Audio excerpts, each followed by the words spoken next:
You're watching Rogers TV.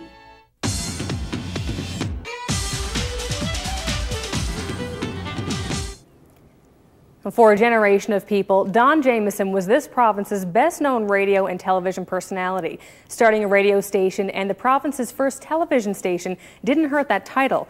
But Jamieson wasn't a man confined to telling the stories. He was soon the politician other journalists were telling the stories about. Don Jamieson passed away in 1986 after an incredibly successful life in media and politics.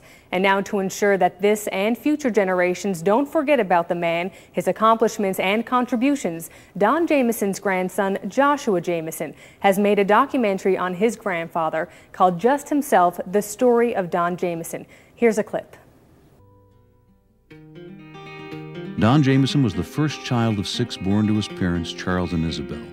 He was the second Newfoundland-born generation of his family, which had settled in Newfoundland from Peterhead, Scotland, when the herring fishery failed there. In Don's short life, he would face the early death of his father and find love, before becoming a broadcast icon and a key political figure for almost 13 years.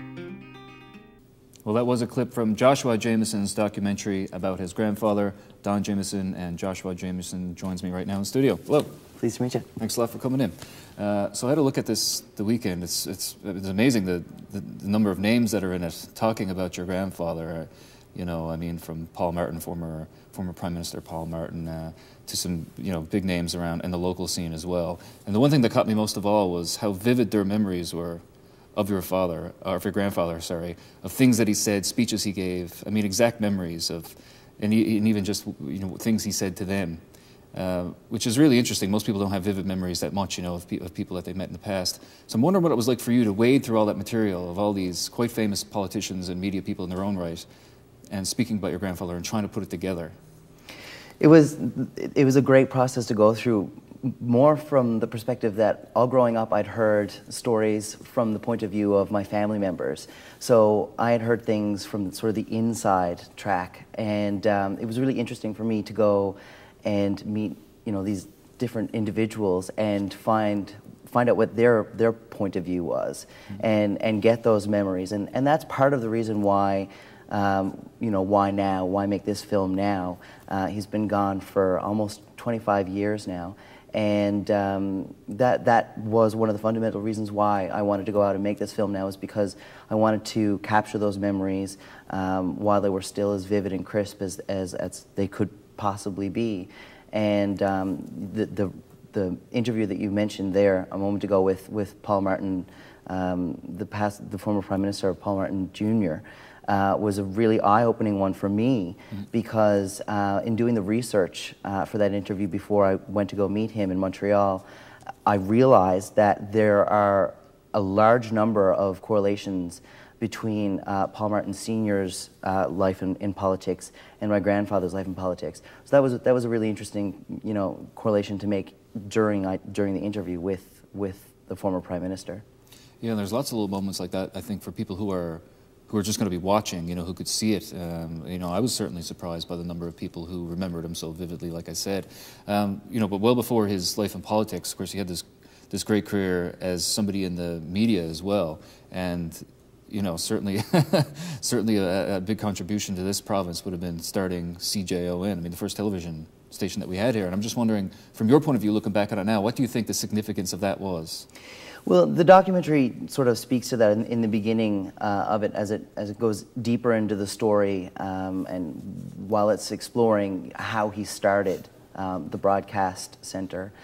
Because CJON, really, he never intended for CJON to just be a St. John's-based broadcast station. He had the goal and objective with Jeff Sterling to ensure that there were cell phone or cell towers, radio broadcasting towers, all across the island. And fundamentally, what that project was about connecting the people of Newfoundland and Labrador in a way that allowed them to know what was going on in the different communities, and share news and communicate and develop a cultural sense of identity, because once that visual medium existed, that became possible in a way that hadn't existed before, because it would take extensive travel for members of one community to interact with members of another community. And you really get that sense that he was friends with so many of the people, or tried to make a connection with so many of the people that he spoke with. And one thing about the show, or about the television show, that really caught me was, he spoke about Christmas time, and he'd basically do this Christmas special with his family, which is really unique. What do you think he wanted to make it that personal? He was just really enamored by that, and truly enjoyed it. In fact, he may have been the only one who really enjoyed it, because I know my aunts and my uncle and my mom kind of all groaned when that time of year came around. But it wasn't necessarily that they didn't want to do it. It was just that they were a little bit aware of themselves. They were all young and in school at the time, and they would go to school, and their friends would obviously comment on the program that had aired over the holidays. So, they were aware of that, but I know my grandfather really, truly loved the experience of putting that show together and sharing his family with the province, and making Christmas a family event. That's a value that's sort of been fundamental even in my generation of our family. What do you think you learned about your grandfather in making this, perhaps that you'll carry with you most vividly now that maybe you didn't know before? I think the biggest thing for me is the realization of how involved he was in striking the 200-mile protection limit, and finding out that was in fact signed on our family's kitchen table, a table that I ate off of for years as a child. So I think discovering that was sort of very shaking for me, because that's so important to Newfoundland and Labrador, and our sense of culture. The fishery is so deeply rooted. But I think more meaningfully, personally, on a personal level, is the level of commitment that he had as a politician to his constituents, to the people that put him in the House, and just the absolutely strong desire that he had to bring the best home for those people. And his father died when he was quite young. His father was only like 36, I believe it was, when he passed away. Do you think that at all led to how much ambition he had, because he had to take on so much responsibility when he was young? Absolutely. There's a story on his record, his album. It's a Christmas with Don Jamieson, and one of those stories references the fact that he was now the man of the house, and that's all based on his own life.